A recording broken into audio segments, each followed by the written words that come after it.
élections en Afrique sont toujours un moment de tension et de grandes tensions, alors que les élections devraient être un moment de joie et de participation citoyenne. Parce que les élections, c'est d'abord une affaire des peuples, un rendez-vous de masse pour décider de son destin. Très souvent, les tensions sont alimentées par les hommes politiques qui sont les acteurs directs des élections. Et les élections sont censées être libres, transparentes et démocratiques. Libre, c'est-à-dire que personne ne peut être contraint de voter pour tel ou pour tel autre. Transparente veut dire que tout le monde doit comprendre ce qui se passe et que ça doit être un secret gardé par personne et que les outputs des résultats doivent refléter ce qui a été mis en avant. Démocratique veut dire simplement que c'est la décision du plus grand nombre, la décision de la masse qui doit primer par la volonté de quelques individus. Alors, comment faire pour que ces élections soient effectivement libres, transparentes et démocratiques? Cela requiert la participation de tout le monde et chacun a un rôle à jouer. Chaque citoyen qui participe à la discussion électorale, au vote, comme électeur, comme élu, ou même comme un non-élu, doit savoir comprendre ce qui se passe lors d'une élection.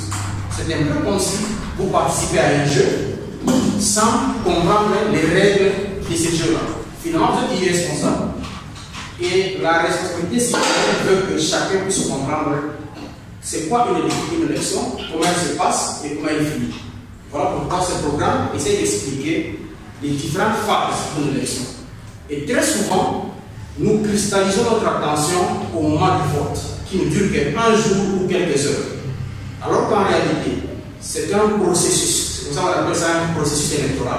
Parce qu'il commence beaucoup plus tôt et il finit beaucoup plus tard. Et le moment où vous allez voter, vous déposez votre bulletin dans l'urne, ce n'est qu'un petit moment d'élection. Et donc il y a trois phases. Il y a une phase préélectorale, c'est la phase avant le jour du vote. Il se passe beaucoup de choses pendant ce temps-là. Fort malheureusement, les gens sont parfois distraits. On laisse cette phase ici entre les mains des politiciens ou des enseignants. Alors que c'est une phase citoyenne comme toutes les autres phases. Vous ne pouvez pas vous contenter d'aller seulement voter et oublier ce qui se passe en amont. Parce que vous allez aussi oublier ce qui se passe en avant. Qu'est-ce qui se passe pendant la phase préélectorale? Il se passe beaucoup de choses. Et cette phase peut se dérouler 5 ans, 2 ans, 3 ans avant les jours de vote. Ça dépend du contexte. Par exemple, c'est le moment où on installe la CENI, le bureau de ceux qui vont piloter le vote.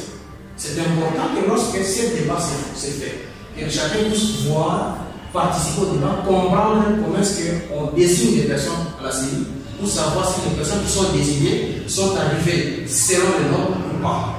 Est-ce que c'est fait à dessein ou pas? La désignation et l'installation des membres, c'est un élément très important déjà. Mais je vais plus me focaliser sur les deux autres éléments qui restent dans cette phase électorale, c'est la loi électorale et l'enrôlement. Pourquoi? Parce que la loi électorale, c'est elle qui fixe les règles des jeux. C'est comme dans un sport, tout sport a ses règles. Comment allez-vous savoir qu'il y a eu une faute? Que c'était un penalty ou c'était un coup franc si vous ne connaissez pas les règles du foot? Donc vous ne pouvez pas jouer au football, ni aimer le football comme fan d'une équipe, ni arbitrer si vous ne connaissez pas la loi de la FIFA. Et c'est ça sur les élections. Vous ne pouvez pas vous contenter d'aller voter, ou d'être élu, ou d'aller faire un débat sur qui a gagné si vous ne connaissez pas la loi. Parce que c'est la loi qui détermine qui a les droits de voter, qui ne doit pas voter, qu'est-ce qu'une irrégularité, qu'est-ce qu'une fraude, comment on calcule les sièges électoraux, comment on calcule les quotients électoraux, comment on calcule le nombre des élus de telle province, de telle circonscription. Tout ça, c'est dans le droit électoral. Et c'est normal que les citoyens ne puissent pas la lire parce qu'elle se vote déjà en amont. Donc, vous ne pouvez pas aller voter sans avoir su qu'est-ce qui se passe. C'est parce que les gens ne connaissent pas la loi que finalement, après, les policiers peuvent facilement vous manipuler, vous entrer dans la rue, parce que vous n'avez pas su quels sont les pièges qui sont ici. Et donc, cette loi peut déjà organiser une fraude ou assurer la transparence. La transparence de l'élection passe aussi par ce qui est écrit dans la loi. La loi peut, par exemple, favoriser quelqu'un ou empêcher quelqu'un injustement d'être candidat. La loi peut privilégier une catégorie de personnes par exemple, si on dit avant d'être élu député, payer 1 000 $ ou 10 000 $. Sachant qu'il y a beaucoup de personnes qui ne peuvent pas avoir 10 000 $. Donc, une loi pareille, déjà, par exemple, elle disqualifie un grand nombre de personnes. Or, cette loi de fait est déjà juste qui permet à beaucoup de personnes de participer. On dit 100 000 pour être candidat présidentiel ou 500 000 $.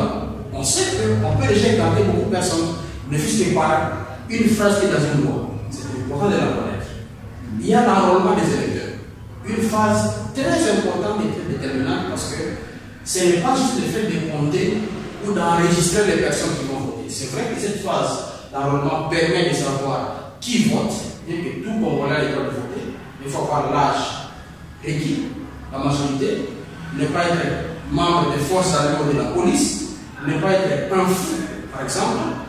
Tous ces critères-là sont déterminés, donc on va compter, on est 70-80 millions de Congolais, mais tout le monde ne peut pas voter. On va voir qui effectivement doit voter et il faut les enregistrer.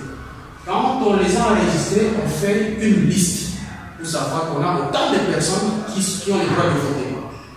Et cette phase est importante, non seulement parce que ça détermine qui peut voter et combien ils sont, mais c'est en fonction du nombre de personnes qui sont enrôlées qu'on va calculer ce qu'on appelle le quotient électoral, pour savoir à partir de quel nombre de voix quelqu'un peut devenir député national. Ça dépend du nombre de personnes qui sont enrôlées. Et puis, à partir de ces quotients électoraux-là aussi et non d'enrôlés, on peut calculer comment attribuer ce qu'on appelle les sièges électoraux dans les circonscriptions. Par exemple, telle ville va avoir droit à 4 députés, telle autre ville va avoir droit à 11 députés. Comment ça se calcule? C'est toujours par rapport au nombre d'enrôlés et au calcul de ce qu'on appelle un quotient électoral. Fort malheureusement, tout ça n'est pas toujours expliqué à la population. Donc, on se lève un matin, on va voter, et on se rend compte que malgré tous les bruits là, notre ville n'avait droit qu'à un seul député. Et que la ville voisine en a 12. Parfois, on trouve que c'est injuste, mais c'est déterminé par l'enrôlement. Voilà pourquoi c'est important. Si vous voulez aller aux élections, il faut savoir aussi qu'il faut s'enrôler. Parce que ça détermine finalement l'issue de l'enrôlement, du vote aussi. Cette phase préélectorale est capitale parce qu'elle va jouer un rôle. Après le vote, les calculs qui se font dans la compilation des voix. Pour la présidentielle, c'est tellement simple, on prend juste les voix du président partout, on rassemble. Et pour un député national, c'est beaucoup plus compliqué parce que dans cette loi, par exemple, il y a 2 modes de vote. Le vote par majorité simple et le vote proportionnel dans la liste ouverte. C'est contenu dans la loi.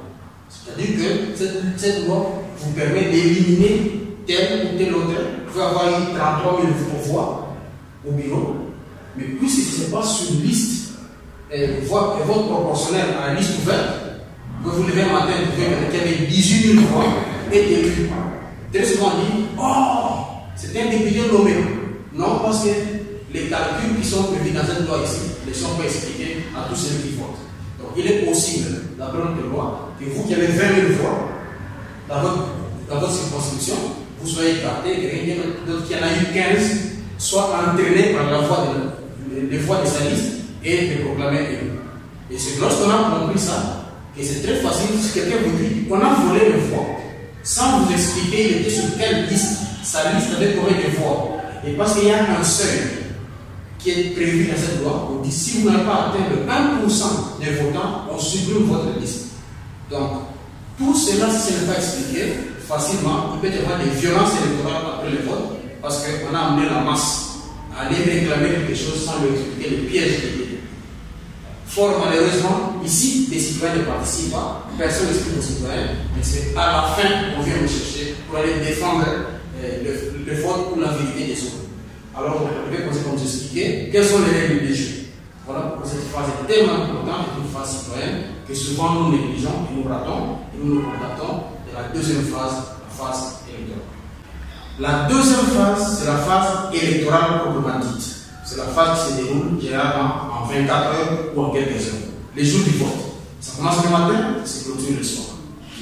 Ça commence par l'ouverture du bureau, ça finit par la fermeture des bureaux. Qu'est-ce qui se passe dans cette phase-là? C'est ce moment-là qu'il y a le vote, où les électeurs font la queue, prennent un morceau de papier, écouter les votes, écrivent ou pointent le nom de leur candidat et puis mettent en l'urne. Et après ça, qu'est-ce qui va se passer? Il y aura des dépouillement, c'est-à-dire le comptage les voix. Pour commencer à compter les voix une par une, peut-être un par un, savoir qui a eu combien de voix. Et pendant cette période-là, les électeurs ne sont plus dedans. Il reste deux éléments clés, deux gardiens de la transparence. En dehors d'une personne de la CENI ou des médias qui peuvent être là. Ce sont les observateurs et les témoins qui restent les gardiens de la transparence électorale. Et donc, c'est eux qui ont fait le job pour s'assurer que ce qui a été voté va refléter ce qui sera effectivement affiché. C'est une phase tellement importante pour chaque citoyen doit participer. Cette phase-là, je la laisse à Philo, qui va nous expliquer quel est le rôle d'un observateur, quel est le rôle d'un témoin dans un bureau de vote et qu'est-ce qui se passe. Vous savez que l'élection est une procédure dont ça demande des implications et la transparence pour que vous ayez le courage et puis la conclusion de dire que vous avez préparé une très bonne élection. Maintenant, nous allons un peu discuter sur le rôle de l'observateur et puis d'un témoin. Les observateurs, c'est d'abord l'image de la transparence. Un observateur, c'est une image, il donne l'image de la transparence, et puis un observateur donne l'image d'une vraie sorte de l'élection. Il y a l'observateur et le témoin. Dans les cas de l'observateur, vous êtes en train d'observer ou de contrôler le déroulement d'une très bonne élection. Premièrement, quand vous êtes arrivé dans la salle, vous devez observer que tout le monde, d'abord avec les électeurs et puis les agents qui travaillent dans le bureau, faire en sorte que tout se déroule dans de bonnes normes et dans de bonnes. Tout se déroule en bonne et due forme. L'observateur a l'objectif d'observer d'abord la voie et la manière dont les gens vont voter. L'observateur a l'objectif d'observer que les procédures du vote soient équitables à tout le monde. D'abord, vous comptez d'abord les agents qui sont en train de travailler dans les bureaux de vote et puis les gens qui vont aller voter. Faire en sorte que les gens qui vont voter, que leur voix et leur manière de voter ne soient pas influencées par qui que ce soit. Et à part cela, ce n'est pas seulement cela. Un observateur, vous êtes là aussi même après l'élection, après le vote. D'abord, commençons pendant le vote. Pendant le vote, vous êtes là à observer. D'abord, avec votre bic et votre cahier, vous checkez combien de ballots sont là dans le bureau. Deuxièmement, vous devez savoir que la place, la fois où les gens vont aller voter ne soit pas influencée par des affiches, bien des calicots, qui que ce soit qui est dans l'élection. Et d'autres points, un observateur, vous devez être là après vote. Avant que le bureau ferme, après avoir récolté toutes les voix, avant que cela soit fermé, pour que cela soit envoyé dans les centrales, vous devez être là, voir aussi que make sure que les témoins aient eu le temps de signer et tout s'est déroulé de la bonne manière. Parce que votre observation montre la transparence et la démocratie dans ces élections.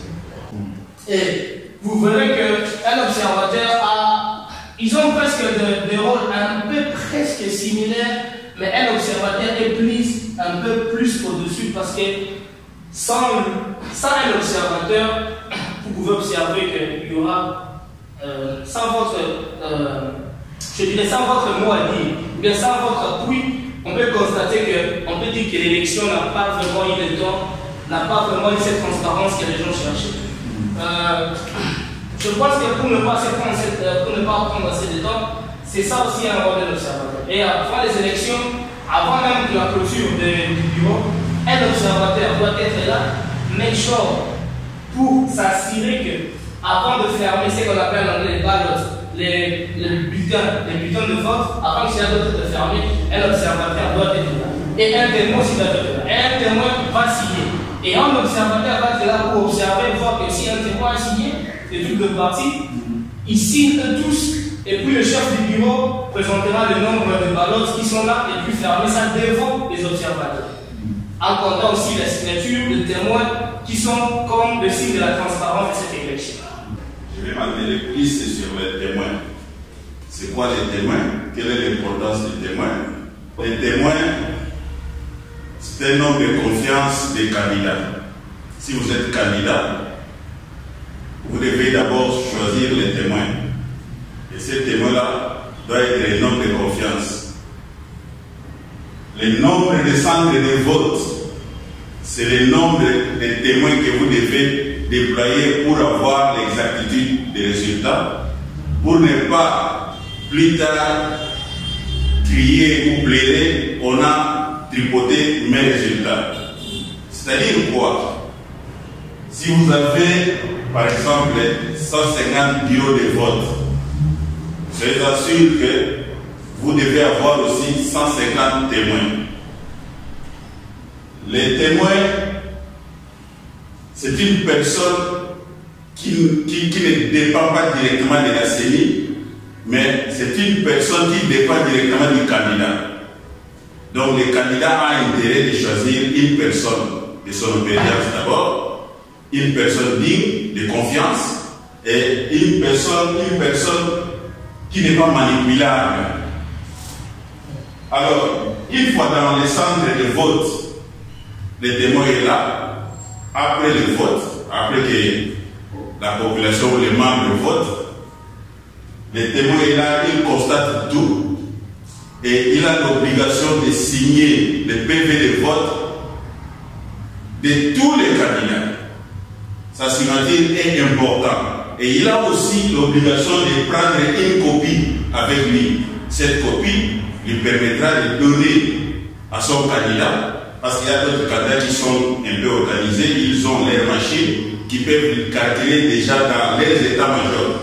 Donc, si vous déployez le nombre de témoins par rapport au nombre de centres de vote, vous pouvez avoir déjà les résultats avant que la CENI publie les résultats. C'est-à-dire, c'est simple. Vous avez 100 centres de vote et vous avez 100 témoins, et les témoins disent, ils vous amènent les résultats. C'est facile à calculer. Mais le problème vient où? Il y a des risques aussi avec les témoins. Si le témoin n'est pas digne de confiance, il peut être corrompu dans les centres de vote. C'est-à-dire, là je vais m'expliquer un peu là pour vous comprendre bien. C'est-à-dire, au Tili ma témoin ma commune centre, vote électif, il y a aussi par exemple dans le centre on a 100 voix. Et que chef à bureau de vote ou candidat Moussou X a une influence à mon chef à bureau de vote avant. Bah, témoin va signer ma PV, alors oui, non, n'a 10 voix. Bah, tu me suis plus que là, n'a tient le mongo, pour changer, bah, voir, ou soit, bah, tu vas avoir pouvoir, l'influence et un pouvoir, bah, béni chef à bureau de vote, et n'est les de suite. Alors, chef à bureau de vote, à mon témoin, à négocier là-bas, au mon parti, au moteur, qui sent, au commissaire 60, au Bonaboye, moi, à les amis. Alors, si les témoins ne sont pas forts, si les témoins ne sont pas vigilants, basant la confiance dans le candidat ou à qui va voter, ils vont accepter. Ils vont vous appeler des PV falsifiés et ils correspondent à la réalité à la population et voter qui était. Et à ce moment-là, tu vas faire des calculs et au moment où ils ont échoué, mais ils ont échoué. Donc, témoin, c'est une personne qui est vraiment digne de confiance pour avoir un résultat exactement au yo et l'image de la salle de l'école. Les témoins aussi facilitent les candidats. On a qui a contacté ce candidat hasard c'est côté dans le résultat. Ça va témoigner pour essayer de pouvoir réclamer le résultat parce que s'il a 100 témoins et que chaque témoin peut mener le résultat, à calculer le résultat, à modifier le résultat, à passer. Mais c'est à proclamer mon sous.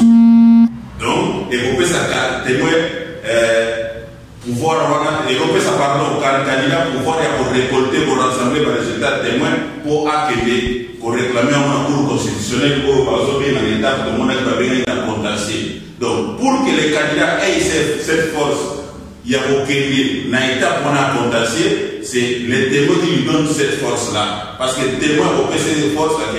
Mais, le candidat a vu va réclamer le logo par rapport, par exemple, le nombre de témoins correspond au nombre de centres de vote. Imaginez que la CENI a mis 150 centres de vote, mais vous déployez que 80 témoins. Alors, les 80 témoins, il y a 80 résultats. Pour ça, il calcule à 80 résultats.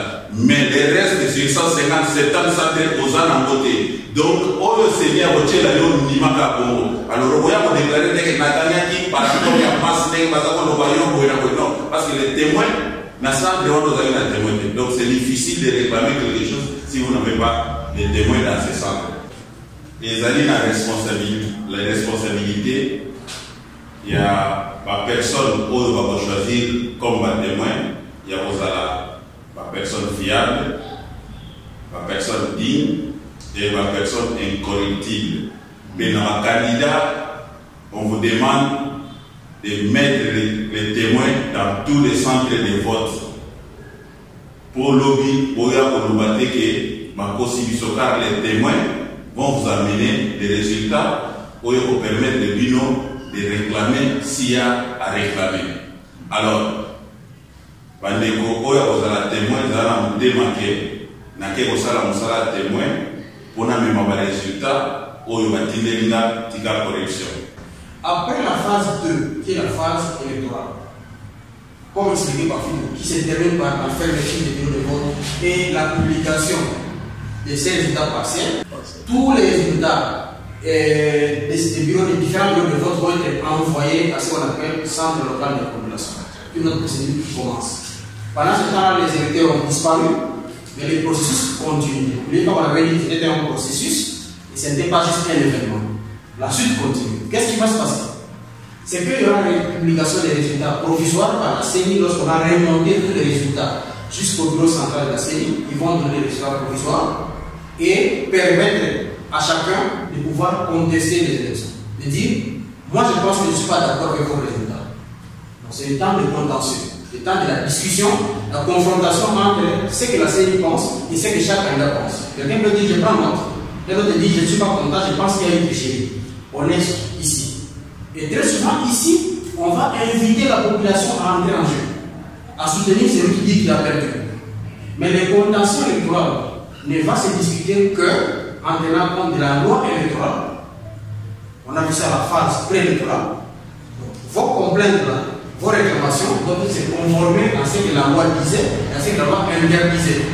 Dites-nous, vous n'êtes pas d'accord avec les élections, pourquoi, avec les résultats, pourquoi, et prouvez selon la loi électorale que vous avez raison. Et la masse qui accompagne celui qui réclame ne connaît pas la loi électorale. Ils connaissent pas la voix de celui qui dit accompagnez-moi parce qu'on a volé mes voix. Celui qui vous demande de l'accompagner suppose connaître ou est supposé connaître la loi électorale et venir dire devant les juges pourquoi il n'est pas d'accord. C'est une phase qui se passe au tribunal.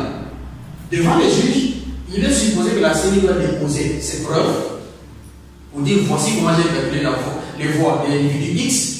Et l'individu X doit démontrer que par rapport à mes PV qui m'ont été donnés par mes témoins, je conteste ce que la CENI dit parce que regardez, les PV, les calculs sur les PV ne coïncident pas avec ce que la CENI dit. C'est la phase de contentieux électoral. Et les juges doivent trancher. Les juges tranchent par rapport à deux éléments. Un, la loi électorale et les preuves matérielles déposées. Maintenant, si par exemple un candidat n'a pas de preuves matérielles, il n'a pas de PV, de procès de vote signé dans les bureaux de vote, ce que Philippe expliquait, ces procès de vote, ces PV-là ne peuvent lui être donnés que par les témoins. Et s'il n'a pas mis les témoins, il n'aura pas de PV à brandir devant les juges. Ces revendications peuvent être justes, mais le juge se dira, je n'ai pas d'éléments matériels pour te donner raison. Il fallait me donner des éléments matériels. Mais aussi, pour que les juges puissent donner raison ou tort, il faut qu'ils comparent ce que les candidats disent avec ce que la CENI a déposé. La CENI, elle aussi, doit déposer ses PV pour dire voici comment j'ai calculé, et les candidats disent voici, c'est exactement. Si l'un ou l'autre ne donne pas ses PV aux juges, il complique le travail du juge. Donc, si je vais voter les élections, je peux ne pas donner les preuves matérielles aux juges. Moi, la CENI, je ne donne pas aux juges. Comme ça, toutes les revendications des juges disent j'ai bien entendu, mais bon, il a difficulté de comparer avec d'autres éléments. Ou encore, tu peux avoir raison comme candidat, mais tu n'as pas les PV.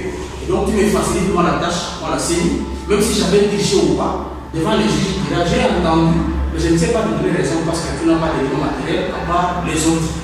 Voilà pourquoi c'est important à la phase de vote de placer des témoins, parce que c'est eux seuls qui peuvent prendre la copie des procès-verbaux et donner aux candidats. Ce n'est pas les observateurs, ce n'est pas les médias.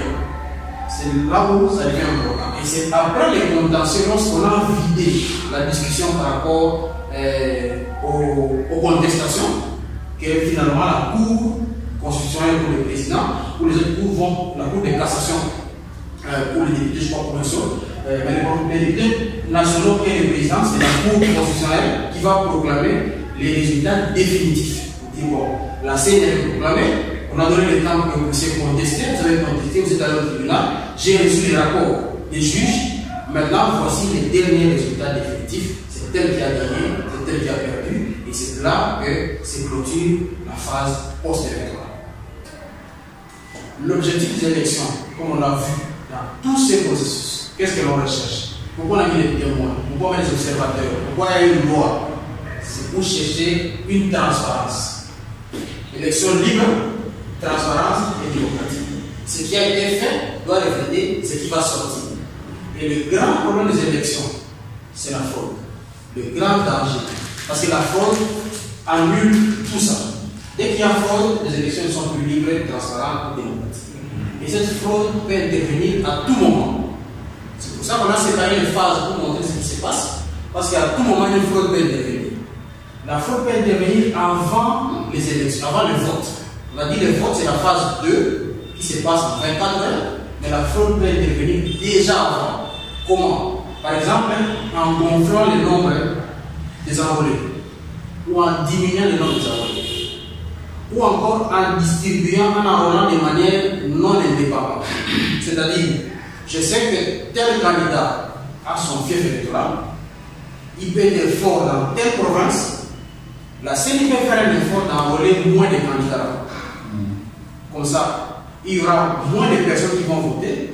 Et lorsqu'on fait la somme de voix, tu peux avoir gagné là-bas, tu as 100% là-bas, mais ça représente, quand on met ensemble, ça représente peut-être 3%. Tu as gagné dans 2 provinces, c'est des petites provinces, ou c'est encore des grandes provinces, et il y a eu moins de personnes qui sont enrôlées. Voilà pourquoi, à ce niveau ici, c'est important de savoir combien est-ce qu'on enrôle, combien de bureaux de vote on a mis dans chaque province. Et pourquoi on le fait pareil. Dans la loi, on dit on empêche que quelqu'un fasse plus de 5 km pour s'enrôler. Donc après chaque 5 km, la distance moyenne de déplacement est de 5 km. Ce qui fait qu'une province qui est grande en superficie devrait avoir beaucoup plus de centres d'enrôlement pour que les gens se déplacent partout. Donc en amont déjà ici, si je vais tricher, je vais permettre une tricherie électorale, je peux simplement enrôler moins de personnes. Chez un opposant, par exemple, ou chez quelqu'un qui a du pouvoir que je n'aime pas, on met moins de centres d'enrôlement là-bas, il y aura moins d'enrôlés, et automatiquement, moins de votants, automatiquement, il y aura aussi moins de votes. Et je dis, bon, tel candidat, je l'aime bien, chez lui, je mets beaucoup trop de centres d'enrôlement, il y aura plusieurs personnes qui vont s'enrôler, et les jours du vote, plusieurs personnes qui ont le droit de voter, et donc il y aura beaucoup plus de voix là-bas. Ça se passe en amont. Pendant les jours du vote, il peut y avoir une tricherie qui va se passer. C'est laquelle? C'est là où on peut manipuler les résultats directement. Vous votez, vous finissez. Lorsqu'on est en train de compter, on constate que X a perdu, Y a gagné. Et puis on parle aux témoins. Vous avez perdu, vous aviez gagné, mais ici il y a quelqu'un qui a mis $10 000 ici, on peut se le partager. On va signer dans les PV les résultats inverses. On se dira parce que là, il reste plus que les témoins, les observateurs, lors de la CENI et parfois les gens de la presse. On peut se dire, bon, il y a $50 000 ici, on peut se les partager. Fabriquons-nous des résultats, fabriquons des PV. On a bien compris, maintenant, on fait un PV contraire, on dit c'est X qui a gagné, Y qui a perdu. Signons tous, on signe tous, et c'est ces PV-là qu'on va envoyer à la CENI à Kinshasa. La CENI n'a plus le temps de compter des bulletins, la CENI ne se contente que des PV. Or, ces PV-là ont été falsifiés ici parce que quelqu'un a déposé l'argent dans un bureau de vote. Donc, quelqu'un qui veut tricher peut vous laisser voter comme vous voulez, mais lui vient avec son papier, et puis il dépose sur la table. Son témoin a un sac qui dit, mais mon frère a de l'argent ici, qu'est-ce que l'on fait? Et c'est pourquoi, et les observateurs, et les témoins sont supposés des gens crédibles, et les gens de la CENI, et la presse. Donc, le grand jeu que c'est joué là. Maintenant, si par hasard quelqu'un n'arrive pas à corrompre ici, parce qu'il n'a pas d'argent ici, il n'arrive pas aussi à manipuler la CENI là-bas, Il peut avoir son frère qui est juge. Lors des contentieux, les juges ont bien vu. Parce que les juges, on ne l'a pas dit, la Cour a le droit de contredire les résultats provisoires de la CENI. La CENI proclame provisoirement. Moi, je peux savoir que j'ai perdu. Je vais quand même porter plainte pendant les contentieux. Il dit je conteste les résultats de la CENI. Et puis je donne 100 000 $ au juge. Je vais attendre. Le juge va suivre le procès, il vous laisse, et il laisse la CENI se défendre moi aussi. À la fin, le juge tranche.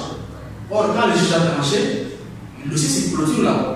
Et lui peut trancher en faveur d'un candidat volontairement, sachant qu'il avait perdu. Parce qu'il a reçu son argent. Il dit non, non, non, c'est lui qui a gagné. Fort malheureusement, la Cour constitutionnelle, on dit, c'est le dernier degré des juridictions. Quand ils sont tranchés, il n'y a que Dieu qui peut venir changer. Et donc, il suffit seulement que ces gens soient manipulés, ils vont gâcher tout ce qui était prévu. La transparence, la démocratie et la liberté de vote. Il suffit seulement que les gens soient des gens manipulables et manipulés. Voilà pourquoi les citoyens ont le droit de garder les yeux avant phase préélectorale, phase électorale et même pendant les contentieux. Et ici, l'important c'est quoi? Pourquoi vous entendez le discours vérité des yeux? Il y a la vérité de la Cour, il y a la vérité des urnes. La vérité des urnes, c'est ce que les témoins ont produit ici dans les préfets. S'ils ont bien fait le boulot, c'est ça qui compte. La vérité de la Cour peut créer un mensonge fabriqué. Et donc, parfois, on dit que quelqu'un est déclaré candidat, mais ce n'est pas ça la vérité des urnes. Et les préfets disent autre chose, mais un juge corrompu a fabriqué une sentence. Voilà pourquoi c'est important, dans la phase préélectorale, de savoir pourquoi est-ce qu'on place telle personne comme juge, pourquoi est-ce qu'on change tel. Ces changements qui se font, ce n'est pas toujours innocent. Parfois, c'est pour préparer au cas où je ne peux pas tricher ici et là-bas, mais je vais juste dire avec le juge qui va donner la sentence finale. Donc, alors, lorsqu'il y a des modifications, des mises en place des juges, il faut s'ouvrir les yeux pour savoir pourquoi est-ce qu'on fait ces mises en place. Est-ce que ce n'est pas pour ces résultats finaux? Mais parfois, ça peut se faire une année avant, 2 ans avant, les gens ne voient pas et ça peut avoir un lien ici. Et ça peut finir là. Donc, c'est pourquoi on a dit processus électoral, ça commence très loin, ça finit très loin. Et les citoyens doivent regarder les yeux. Et dans les pays où les gens ont un certain niveau d'éducation électorale, ils peuvent arriver maintenant à contester ceci avec des preuves et parfois des soulèvements de masse. C'est parce que les gens ont les preuves matérielles de la vérité des urnes données par les témoins et les observateurs, et qui est contradictoire à ce que les juges. C'est là où on voit que les gens se battent pour réclamer. Mais si vous n'avez pas la vérité des urnes sortie fraîchement des urnes, tout ce que les juges disent, vous avalez. Ils ont la cour attachée. Donc la fraude se passe comme ça, par différentes étapes. Ça, ce sont les grandes étapes de la fraude, mais il peut y avoir aussi des petites fraudes où on peut soudoyer un candidat, mais parfois on peut aussi fabriquer des faux candidats. Bon, un parti politique fabrique des candidats, ils mettent beaucoup de candidats, mais après ils vont se rassembler ou ils vont retirer les candidatures à la dernière minute. C'est aussi une sorte de fraude. On vous envoie avec une campagne, vous avez 10 candidats, 20 candidats, et après vous voyez, moi j'ai désisté en faveur de tel, surtout pour les élections à 2 tours. Pour les élections, par exemple, présidentielles à 2 tours, je peux créer beaucoup de candidatures, et puis au deuxième tour, ils vont se retirer et m'appuyer. Mais c'était juste pour diviser les forces, c'est une stratégie aussi de fraude électorale. Donc voilà pourquoi la fraude électorale, les gens pensent que c'est seulement ici, le jour du vote, ou seulement la CENI. Non, parfois la CENI elle-même aussi, elle n'a rien fait de grave, mais ça s'est passé ailleurs tout autour. Et la CENI aussi dépassée. Des fois, bon, les gens fabriquent des résultats, ou c'est la CENI elle-même qui peut aussi fabriquer des résultats et qui l'avait là. Donc à chaque étape, il faut être tous les acteurs qui entrent en jeu, même les témoins, même les observateurs, il faut aussi qu'ils soient les gens publics. Un autre élément important sur lequel il faut attirer l'attention, c'est la notion du seuil électoral. C'est une notion qui avait été introduite dans la loi électorale de 2018. Ce n'était pas dans la loi électorale de 2006. Pourquoi? C'est une technique au fait pour casser certains partis politiques, des nouveaux partis politiques qui peuvent être influents. Pourquoi? Parce qu'on a dit que l'élection des députés nationaux c'est fait par liste. Vous composez une liste, on dit la liste de tel du parti A. Vous vous inscrivez là-bas, vous avez 10 candidats. Très bien. Maintenant, vous allez battre la campagne par rapport à votre liste, vous avez les différentes voix. Sur la même liste, Monsieur X a besoin de 30 000 voix, Monsieur Y a 5 000 voix, l'autre a 3 000 voix, l'autre a 4 000 voix, et tout ce que vous voulez. À la fin, c'est pourquoi on disait que très souvent, on n'exprime pas la population ce qui se passe. Vous avez voté, on affiche Fido 5 000 voix, Isaïe 10 000 voix, Papa lui 7 000 voix. Ils sont sur la même liste. Deuxième liste, Michael 10 000 voix, Steven 15 000 voix, Dorothée 30 000 voix. C'est une autre liste. Ça fait deux listes. Sur la première liste, Fido a 20 000 voix. Sur la deuxième liste, Michael a 5 000 voix. Mais quand on fait le total de la voix de la liste de Fido, lui il a 5 000 voix, il a 20 000 voix, Isaïe a 5 000 voix, Marius a 7 000 voix. Ça fait combien? Ça fait 32 000 voix. 32 000 voix. Ça c'est leur liste. De l'autre côté, Michael a 5 000 voix, moins de voix que Fido. Mais le reste a 40 000 voix. Ça fait 45 000 voix. Steve a 10 000 voix. Ça fait 55 000 voix. Les listes a 55 000 voix au total. Votre liste a 32 000 voix. Maintenant, qu'est-ce qui va se passer? On va chercher qui va proclamer député nationaliste. C'est là où on a besoin de seuil électoral intérieur. On prend le total de vos voix et le total de voix de l'autre côté. On regarde combien de personnes s'étaient enrôlées. Nombre de personnes enrôlées. Pour que votre liste soit réglée dans les calculs, vous devez totaliser 1% du nombre total de personnes qui se sont enrôlées.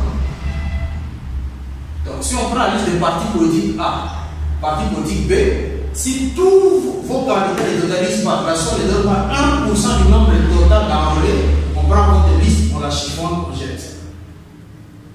On prend votre liste, on regarde encore. Donc, seules les listes qui auront totalisé 1% du nombre total d'enrôlés vont être retenues, premier critère. Alors que Fido a bien vu qu'il a 20 000 voix devant les bureaux de vote, mais lorsque la CENI va s'asseoir pour faire le calcul, pour sortir parmi tous les élus là, qui va être retenu, Fido peut se retrouver parce que sa liste n'a montré que 32 000 voix, moins que l'autre liste. Et Mike qui a 5 000 voix se retrouve sur l'autre liste.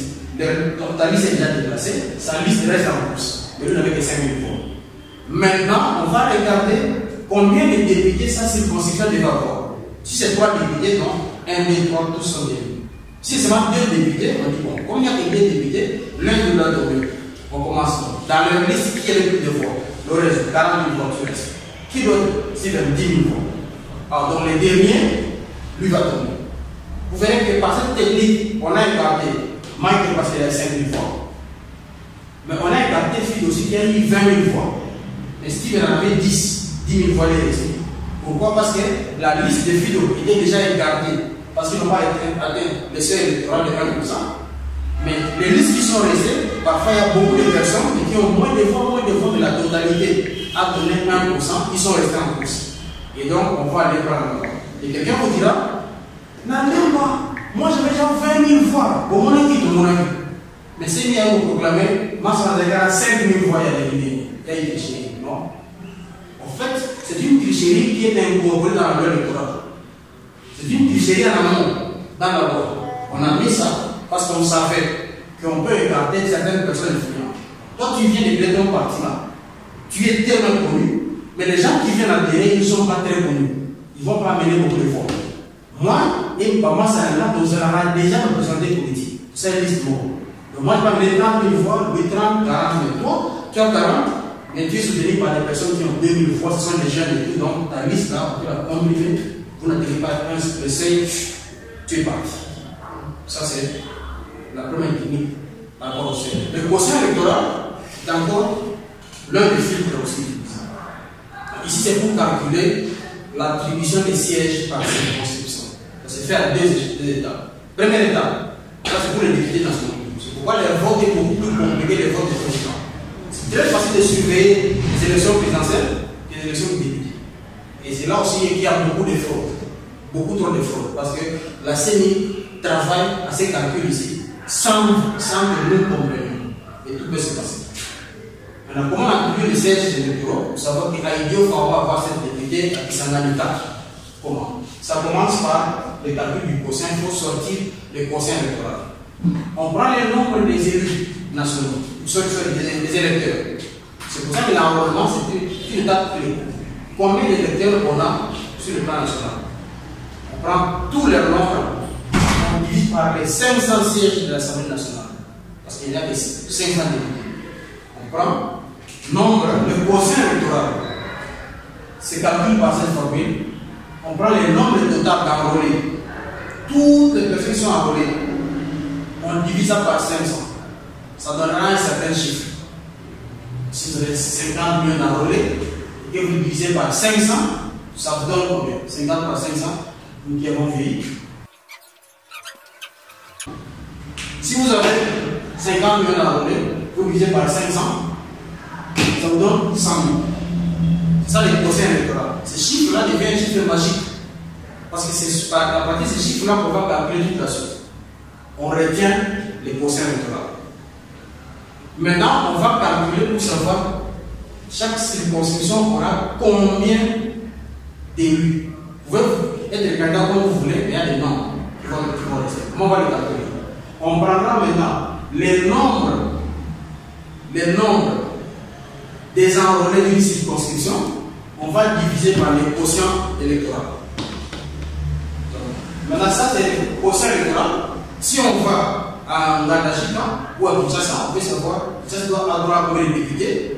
On prend les nombres d'enrôlés de Kinshasa, on les divise par 100, par les quotients électoraux. Ça peut vous donner un nombre, peut-être 10. Donc, Kinshasa doit avoir 10 députés. Vous avez à Mbandaka, le nombre d'enrôlés de la circonscription de Mbandaka, vous divisez par les quotients électoraux, ça vous donne 4. On a vu que Mbandaka aura droit à 4 électeurs. Et c'est là que vous trouvez le nombre d'électeurs qui est un jeu important. Ils ont 4 députés. Si la CENI veut favoriser un candidat, la CENI va enrôler massivement dans une circonscription des gens. Comme ça, lorsqu'on va calculer, vous trouvez une circonscription où vous avez 100 000 enrôlés ou 300 000 enrôlés. Quand vous divisez par 100 000, ça vous donne 3 députés. Ils ont 3 députés. La CENI se prépare à enrôler dans un autre coin 500 000 ou 1 million d'enrôlés. Quand vous allez diviser par les procès électoraux, c'est qu'on va avoir besoin de 10 députés du même point. Et lorsque, c'est quand même important parce que lorsque les députés vont venir à l'Assemblée nationale de 500, on trouve que tel province a donné 30 députés, tel autre province a donné 3 députés. Donc on peut, sachant que tel parti c'est la base électorale de tel province c'est la base électorale de tel candidat, on peut créer une majorité électorale, déjà majorité parlementaire. Déjà, la CENI peut la créer comme ça.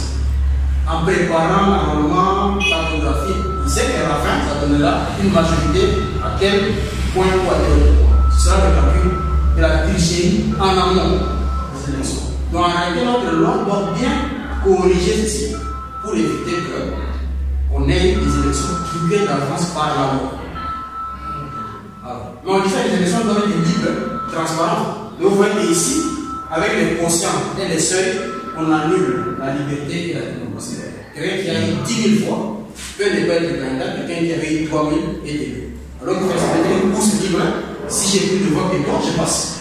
Fort malheureusement, la loi a piégé. Et c'est pour ça que la phase préélectorale, c'est important de comprendre la loi électorale et pour soit dire changeons ça, ou pour dire je m'engage tel que ça. L'importance de ce moment, c'est pour expliquer comment est-ce que les élections, qui sont un moment d'expression de la volonté populaire, peuvent se transformer en une phase. Si les acteurs, qui sont les politiciens, manipulent ou contrôlent la totalité du processus du début jusqu'à la fin, seule la vigilance citoyenne des populations et leur compréhension du système peut permettre de bloquer la fraude, soit en amont, soit en aval, soit pendant. Voilà pourquoi il est important, avant d'aller jouer un jeu, de comprendre les règles du jeu. Et je dis toujours, si tu joues un jeu et que tu ne comprends pas les enjeux de ce jeu-là, tu es soit en danger toi-même, tu peux aussi devenir un danger pour les autres. Il faut que tu comprennes à quoi je joue pour être sûr que tu es responsable. Et c'est irresponsable de se contenter de mettre un billet de vote sans comprendre ce qui se passe. Merci beaucoup.